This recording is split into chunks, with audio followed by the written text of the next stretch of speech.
And welcome to another Carnal video. And today we're going to continue on the theme of enforcing Christian morality because it needs to be pounded into your heads. Today we're going to be looking at a landmark case on the Wikipedia page of Kennedy versus Louisiana. In this court case, which was in 2008 during the Obama/McCain battle, this was a landmark decision by the Supreme Court of the United States that held that the 8th Amendment's Cruel and Unusual Punishments Clause prohibits imposing the death penalty for the rape of a child. Prohibits imposing the death penalty for the rape of a child in cases where the victim did not die and where death was not intended. Yeah, you heard that right. You could not put pedophiles to death for the crime of raping a child.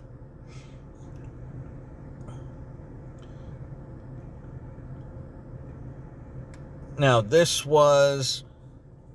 was found that it is unconstitutional to impose the death penalty for the crime of raping a child when the victim does not die and death was not intended.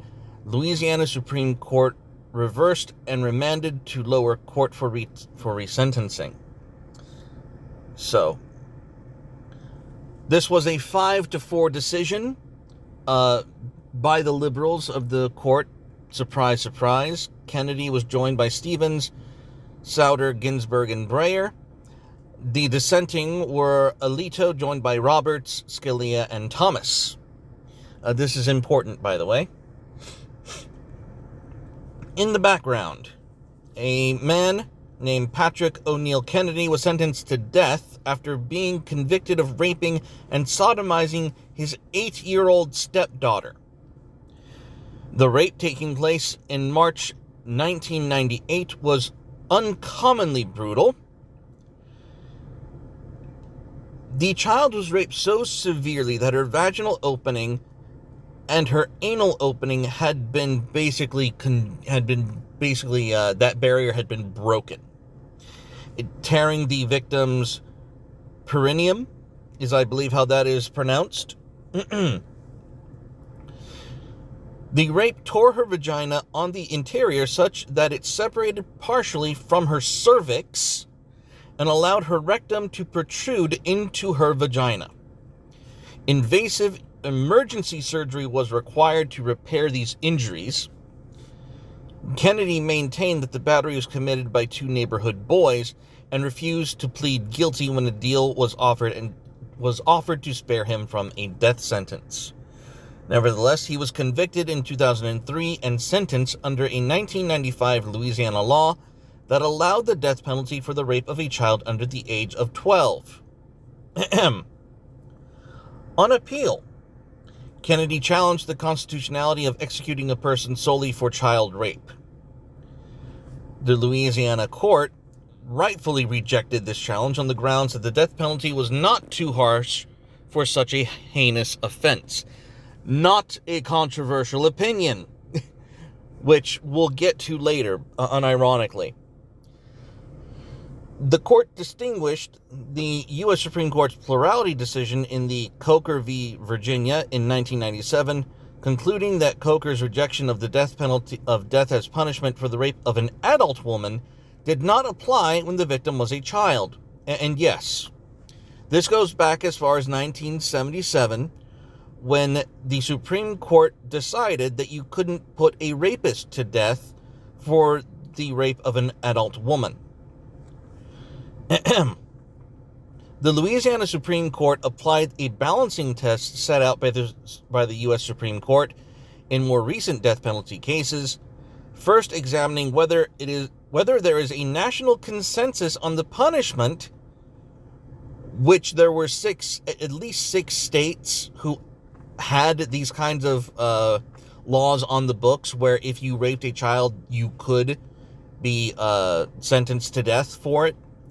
Completely reasonable. And then consider whether the found court that the punishment was excessive. The Louisiana Supreme Court concluded that the adoption of similar laws in 5 other states, coupled with the unique vulnerability of children, satisfied these conditions, which obviously it does.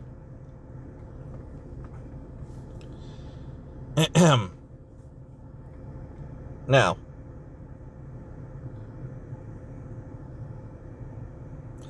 and this is, why does this have to do with Christian morality? Because this is part of the complete breakdown that started from the 60s, that started to rebel against the traditional norms.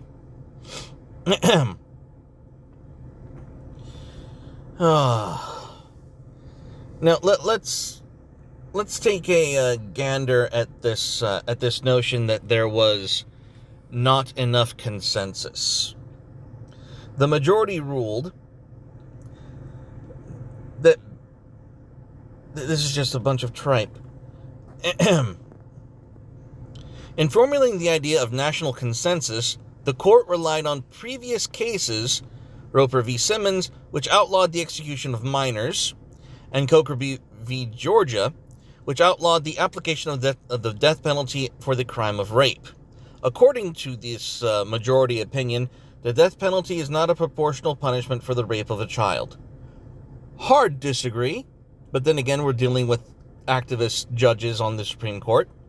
The opinion, which was joined by the court's four more liberal judges, went on to state, the court concludes that there is a distinction between intentional first-degree murder on the one hand and non-homicide crimes against individuals, including child rape, on the other. Obvious bullshit. And honestly, they could have just taken a poll whether or not there was general consensus for this. But there's an interesting caveat here that needs to be borne out. And it's in this: factual error. This is an actual heading in the Wikipedia article for this case. A central point of the court's analysis was the observation that child rape was a capital offense in only 6 states. That was enough, but not according to the Supreme Court. And that no state, nor any federal jurisdiction, authorized the death penalty for that crime. Here's where they're wrong. 3 days after the case was decided, Dwight Sullivan, a colonel of the United States Marine Corps Reserve, who was the chief defense counsel for the Office of Military Commissions, noted in his CAAF log on military justice that Congress had revised the Uniform Code of Military Justice in 2006 to add child rape to the list of offenses punishable in the military by death. In other words, there was a federal jurisdiction that authorized the death penalty for child rape. As a matter of fact, and these judges either didn't know the law of the land, which they should have known. They should have been aware of this phenomena. They should have, in presenting these opinions, actually done some study into what the federal law said in this regard before blanket stating that there was no general consensus, or in this case, a federal jurisdiction which authorized the death penalty for the rape of a child. It was in the ethos of our military that said any child rape in the military is punishable by death. If we're willing to kill soldiers for raping children who may or may even not be citizens, surely, we would afford that same kind of protection to all of America's children. But in the opinion of the U.S. Supreme Court, that was not a good enough covering. Now, let's scroll back up to the dissent. In his dissent, Justice Alito, based man, by the way, sharply criticized the majority for usurping the role of the legislature. Alito argued that Kennedy's rationale for defining national consensus was flawed because the previous Coker decision had, quote, stunted legislative consideration of the question whether the death penalty of the targeted offense of raping a young child is consistent with the prevailing standards of decency. In other words, because the Supreme Court had told virtually every state in the Union, you cannot put the death penalty as a punishment for rape, most states decided to not include that as a punishment for raping children. That is essentially what Alito said, and Alito is right. Alito is 100% correct. He is correct in saying that because it was discouraged by the Supreme Court for letting rape be a death sentence, that most states neglected to even consider the death penalty for children as an option. And the rationale for Justice Kennedy to say there is no national consensus was because the Supreme Court had said it in law.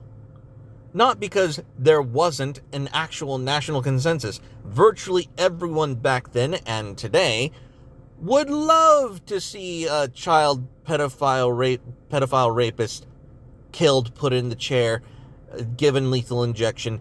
We would love that shit. But again, the slippery slope isn't real, ladies and gentlemen, as you all know. In this, Alito followed former Chief Justice Warren Burger, who had dissented from Coker because it, in his view, prevented a full debate over the uses of the recently reinstated death penalty.